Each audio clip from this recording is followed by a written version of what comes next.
2024년 12월 29일 주일 오전 예배에 하나님께서 주신 말씀은 디모데후서 4장 6절부터 8절까지 말씀 함께 읽도록 하겠습니다. 시작. 전제와 같이 내가 벌써 부어지고 나의 떠날 시각이 가까웠도다. 나는 선한 싸움을 싸우고 나의 달려갈 길을 마치고 믿음을 지켰으니 이제 후로는 나를 위하여 의의 면류관이 예비되었으므로 주 곧 의로우신 재판장이 그날에 내게 주실 것이며 내게만 아니라 주의 나타나심을 사모하는 모든 자에게도니라. 아멘. 저는 1991년에 운전면허를 땄습니다. 그리고 군에 입대하여 운전병을 했습니다. 제대 후에 졸업하고 직장생활을 할 때도 계속 운전을 했습니다. 특별히 건설회사를 다닐 때는 회사 트럭이나 봉고차를 끌고 많은 곳을 돌아다녔습니다. 그때는 한국에 막 과속카메라가 등장했고 과속카메라를 인식하는 차량용 센서가 불법으로 유통되던 시절이었습니다. 국가정책이 교통범죄의 단속에서 예방으로 바뀌면서 과속카메라의 설치 위치가 일반에 공개되어 얼마 후 본격적으로 출시된 차량용 내비게이션에 안내되기 시작했습니다. 내비게이션이 나오기 전에는 타 지방으로 갈 때 지도가 필수였습니다. 그래서 웬만한 차량에는 전국 도로 지도가 하나쯤 구비되어 있었습니다. 지금은 지도를 보면서 고속도로를 타거나 타 지방으로 가는 것이 상상이 되지 않지만 내비가 없던 시절에는 당연한 일이었습니다. 지도가 내비보다 불편한 것은 말할 필요가 없습니다. 익숙한 곳이 아니라면 한두 번 입구나 출구를 놓쳐서 시간을 낭비하는 것은 예산일이었습니다. 그래서 도로 번호와 지도를 가지고 길을 찾는 능력이 발달했습니다. 내비가 나온 이후로는 내비에 의존하다 보니 오히려 길을 찾는 능력이 감퇴되었습니다. 장거리가 아니라도 부산이나 서울 혹은 복잡한 도시를 길을 잘 모르는 상태에서 운전하다 보면 길을 잃을 때가 많습니다. 지도가 있어도 그런 일이 생기지요. 익숙하지 않은 곳을 운전해서 가면 목적지가 어딘지 머릿속에 명확히 그려지지 않기에 좌충우돌 헤매게 됩니다. 길을 잃거나 놓치는 것은 물론이고 과속카메라에 찍히거나 혹은 차선을 잘못 선택해서 급하게 변경하다가 뒤따라오는 차들의 항의를 받기도 합니다. 복잡한 곳은 내비가 있어도 그런 일이 생깁니다. 내비의 반응 속도가 느려서 길을 놓칠 때도 많이 있습니다.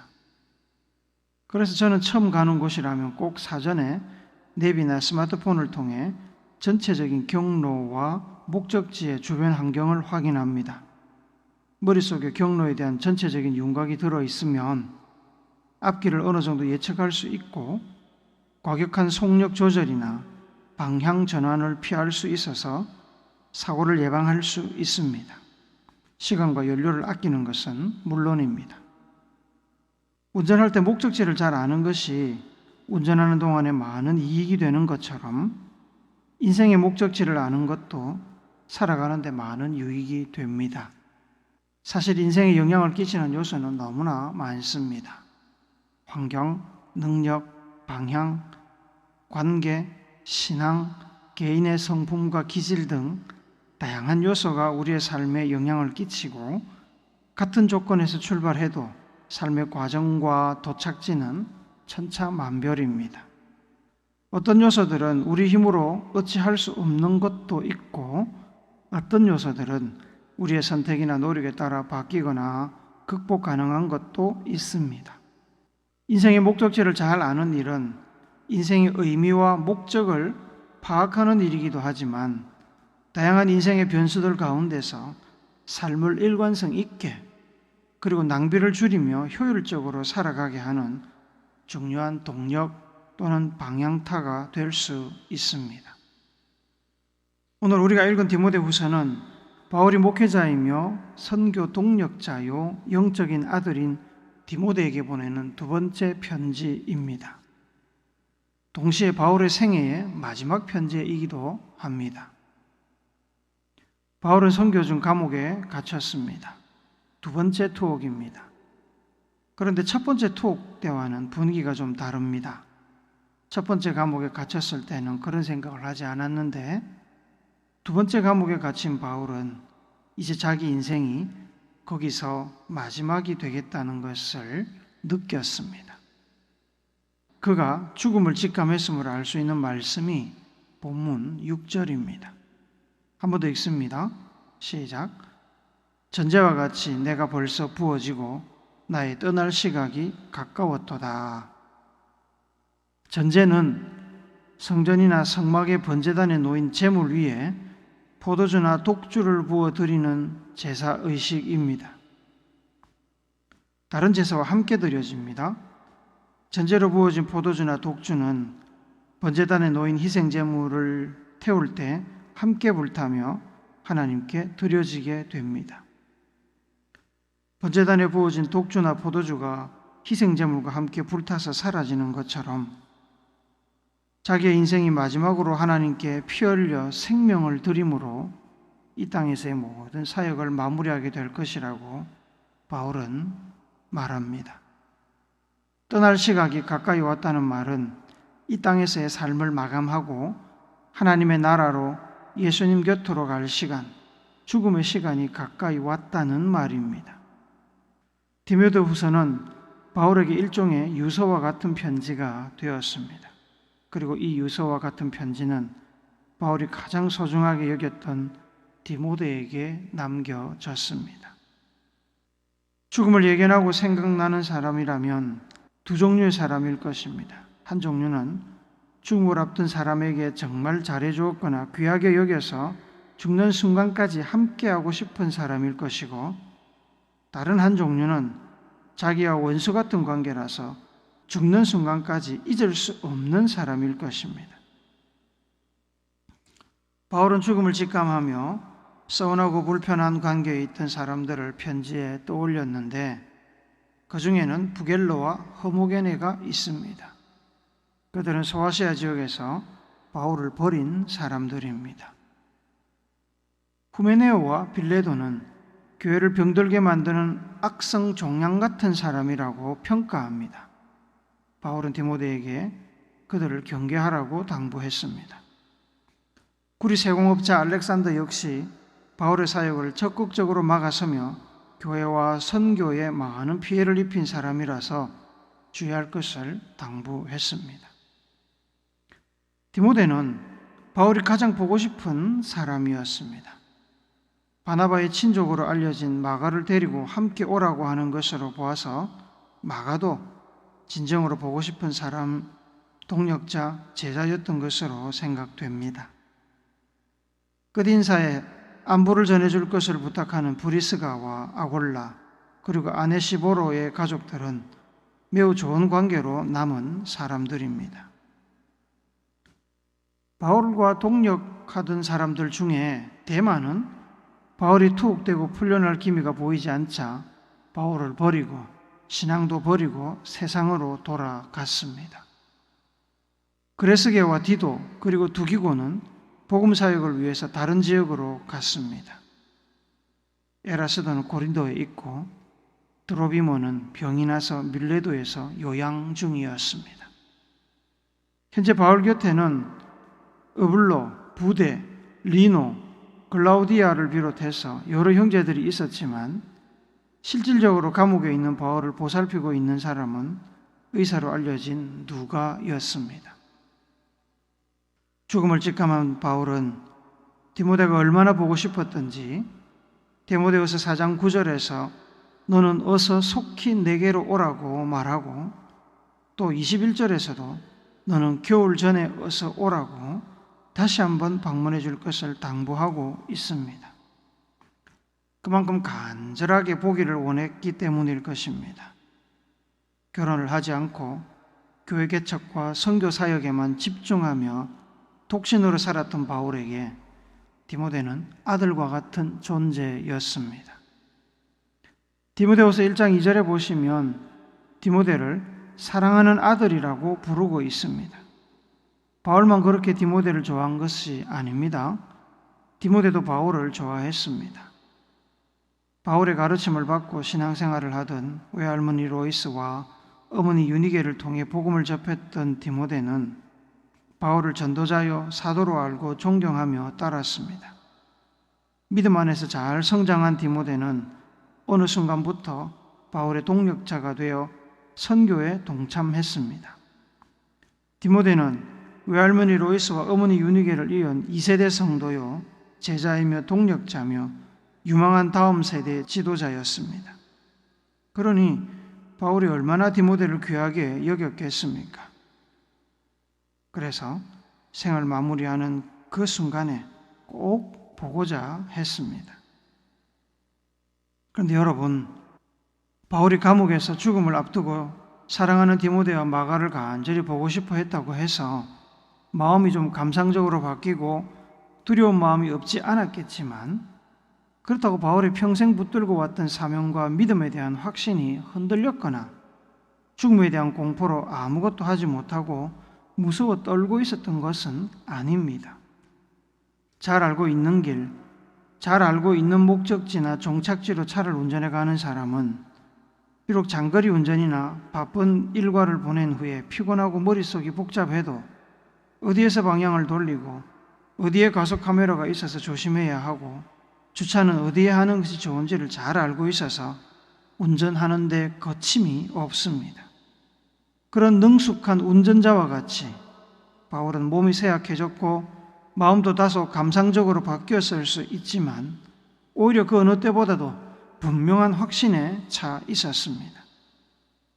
그것은 자기가 어디로 가는지를 분명히 알고 있었고 그 길이 명확했기 때문입니다. 죽음을 앞두고 있었지만 믿음과 사명에 대한 분명한 확신 가운데 있었던 바울은 자기의 확신을 이렇게 고백합니다. 7절, 8절을 한 번 더 읽습니다. 시작. 나는 선한 싸움을 싸우고 나의 달려갈 길을 마치고 믿음을 지켰으니 이제 후로는 나를 위하여 의의 면류관이 예비되었으므로 주 곧 의로우신 재판장이 그날에 내게 주실 것이며 내게만 아니라 주의 나타나심을 사모하는 모든 자에게 도니라. 아멘. 바울은 두 가지 확신을 가지고 있었습니다. 하나는 과거에 대한 확신이고 다른 하나는 미래에 대한 확신입니다. 과거에 대한 확신은 자신의 사명에 관한 것이고 미래에 대한 확신은 천국과 영생에 대한 믿음에 관한 것입니다. 우선 바울은 자기가 지나온 길, 자신이 예수님께로부터 받은 사명을 어떻게 이루어 왔는지에 관해 자신감을 가지고 있었습니다. 바울이 받은 사명, 이방인의 사도가 되어 이방 지역에 복음을 전하는 사명을 성취하기 위해서 그는 세 가지를 이루었습니다. 첫째로 바울은 선한 싸움을 싸웠습니다. 선한 싸움을 싸웠다는 것은 복음을 전하는 일에 방해가 되는 환경이나 사람이나 육신의 연약함 등과 싸울 때 방법적으로 잘못된 선택을 하지 않고 선한 방법, 옳은 방법, 복음을 전달하는 사람에게 어울리는 방법을 선택했다는 말입니다. 바울은 결과지상주의에 빠져 있지 않았습니다. 목적을 위해서 잘못된 수단이나 방법을 정당화하지 않았습니다. 복음을 전하기 위해 사람을 죽이고 거짓말을 하겠습니까? 11조를 많이 드리기 위해서 불법 사업을 부정한 방법으로 하는 일이 가능합니까? 선한 목적을 위해서는 선한 방법을 사용해야 됩니다.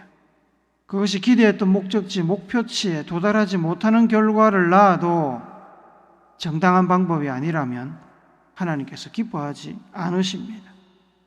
사무엘이 이르되 여호와께서 번제와 다른 제사를 그의 목소리를 청종하는 것을 좋아하심같이 좋아하시겠나이까? 순종이 제사보다 낫고 듣는 것이 순양의 기름보다 나으니. 이 말씀이 그냥 있는 말씀이 아닙니다. 바울은 복음을 전하며 복음에 어울리지 않는 수단과 방법을 사용하고 싶은 유혹에 지지 않았습니다. 선한 방법으로 복음을 성공적으로 전했습니다. 둘째로 바울은 달려갈 길을 마쳤습니다. 자신이 도달해야 할 곳에 도달했다, 사명을 완수했다는 말입니다. 이 말을 하는 것이 쉽지 않습니다. 자신의 인생이 목표하던 모든 것을 성취했다고 말할 수 있는 사람이 그리 많지 않습니다. 달려갈 길을 마쳤다는 말은 바울이 세운 모든 계획을 다 이루었다는 뜻은 아닙니다. 바울은 자신이 스바나까지 가려는 계획을 밝힌 적이 있습니다. 스바나는 스페인입니다. 로마를 거쳐 스바나까지 가고 싶었습니다만 그것은 바울의 바람이었고 하나님께서는 바울을 로마에서 멈춰 세우셨습니다. 바울은 감옥에서 죽음을 예견하며 하나님의 뜻이 스바나가 아니라 로마까지임을 알게 되었습니다. 로마까지 온 것도 충분하며 하나님의 은혜요 뜻임을 받아들였습니다. 목표치에 대한 섣부른 포기나 무기력도 문제지만 지나친 열정도 문제입니다. 과유불급이라고 하지 않습니까? 출애굽기 40장 36절 37절을 같이 읽읍시다. 시작.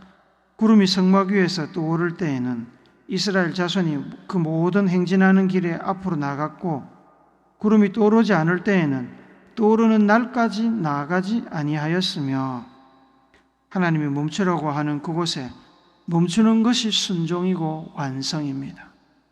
그 시기와 때를 아는 것이 신앙적 예민함, 신앙적 감수성입니다. 바울은 서운하지 않았습니다. 하나님께서 계획하신 자신의 사명이 완성되었음을 느끼고 있었습니다. 셋째로 바울은 믿음을 지켰습니다. 고생스럽고 환난과 풍파가 많은 인생이었고 지금은 감옥에 갇혀 죄인의 몸이 되어 죽을 날을 기다리고 있지만 바울은 예수님에 대한 믿음을 포기하지 않았습니다. 사명을 이루기 위해서 후회 없이 살았습니다. 목숨을 구걸하기 위해 믿음을 숨기거나 타협하지 않았습니다. 그는 그리스도가 살기 위해서 자기가 죽는 것도 유익하다고 생각을 하며 믿음을 지켰습니다. 이렇게 자신이 지나온 사명의 길, 과거에 대하여 확신이 있던 바울은 지나온 길에 대한 확신으로 인해 미래에 대하여도 확신을 가지고 있었습니다. 경부고속도로를 제대로 운전해서 간다면 서울에 도착하는 것은 분명합니다.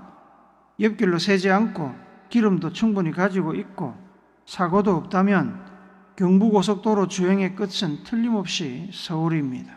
의심할 여지가 없습니다. 사도 베드로는 베드로전서 5장 4절에서 그리하면 목자장이 나타나실 때에 시들지 아니하는 영광의 관을 얻으리라 라고 말씀했습니다. 야고보서 1장 12절은 시험을 참는 자는 복이 있나니 이는 시련을 견디어낸 자가 주께서 자기를 사랑하는 자들에게 약속하신 생명의 면류관을 얻을 것이기 때문이라 라고 말씀했습니다. 계시록 3장 11절을 같이 읽습니다. 시작. 내가 속히 오리니 내가 가진 것을 굳게 잡아 아무도 내 면류관을 빼앗지 못하게 하라. 고린도전서 9장 25절도 같이 읽습니다. 시작. 이기기를 다투는 자마다 모든 일에 절제하나니 그들은 썩을 승리자의 관을 얻고자 하되 우리는 썩지 아니할 것을 얻고자 하노라. 바울은 썩지 않을 면류관을 얻기 위해서 믿음을 지키며 선한 싸움을 싸워 목적지에 도달했습니다. 그래서 비록 자기가 로마에서 순교한다고 해도 예수님께서 계신 그곳에 자기도 있게 될 것이고 예수님께서 주실 의의 면류관이 자기를 기다리고 있다는 확신을 가지고 있었습니다. 2024년 마지막 주일 예배를 드립니다. 날짜상 마지막이지 우리는 다음 주에 또 보게 될 것입니다. 시간은 변함없이 지금까지 흘러온 대로 흘러갈 것입니다. 그러나 영원하지는 않습니다. 언젠가 시간의 흐름이 멈추게 됩니다. 개인적으로 죽음 앞에 서면 시간이 멈출 것이고 역사적으로 예수님께서 다시 오시면 시간의 흐름은 멈추게 될 것입니다. 한 해를 어떻게 살아오셨습니까? 성도답게 달려오셨습니까? 올해 이루어야 할 일을 다 이루셨습니까? 믿음을 지키셨습니까? 지금 여러분은 와야 할 자리, 있어야 할 자리에 계십니까? 인류는 그렇다 치고 여러분의 인생이 마무리될 때 여러분은 여러분이 기대했던 자리, 여러분이 있어야 할 최종 목적지에 있게 될 것이라고 확신하십니까? 여러분은 여러분이 어디로 가고 있는지 명확하게 알고 계십니까? 여러분 인생의 목적지가 어딘지, 그곳에 가기 위해 어떻게 가야 하는지 머릿속에 경로와 목적지를 그려놓고 계십니까? 그래 엉뚱한 곳으로 빠지지 않고 시간과 열정을 낭비하지 않고 제 시간에 안전하게 목적지에 도달할 수 있습니다. 사랑하는 우물교 성도 여러분, 한 해를 마무리하며 우리는 우리 인생의 전체를 마무리하는 훈련을 합니다. 해마다 합니다. 그냥 즐기다 지나가는 연말연시가 되지 않기를 바랍니다. 사도 바울처럼 선한 싸움을 싸우고 달려갈 길을 마치고 믿음을 지켰다고 확실하게 고백할 수 있는 여러분과 제가 되었으면 좋겠습니다. 이 확신이 있어야 천국도 의의 면류관에 대한 확신도 가질 수 있습니다. 지나온 삶을 돌아보며 후회하고 아쉬워하고 실패라고 느끼게 되면 미래에 대한 확신을 가질 수 없습니다. 그렇지만 올해 여러분의 삶이 후회와 아쉬움이 많이 남고 실패로 느껴진다고 해도 낙심할 필요는 없습니다. 특별한 경우가 아니라면 하나님께서는 내년에 우리에게 다시 바른 길을 달려갈 수 있는 시간과 기회를 주실 것입니다. 한 해를 잘 살았다면 내년에는 더 잘 살기 위해서, 한 해가 그리 성공적이지 못했다면 내년에는 제대로 잘 살기 위해서 연말연시를 지혜롭게 보내시기를 바랍니다. 인생의 목적지, 종착점이 어딘지를 분명하게 알고 바라보면서 내년에는 올해보다 더 열심히 더 나은 그리스도인의 삶을 사시기를 앞서가며 우리의 길을 인도하시는 예수님의 거룩하신 이름으로 축복합니다. 아멘.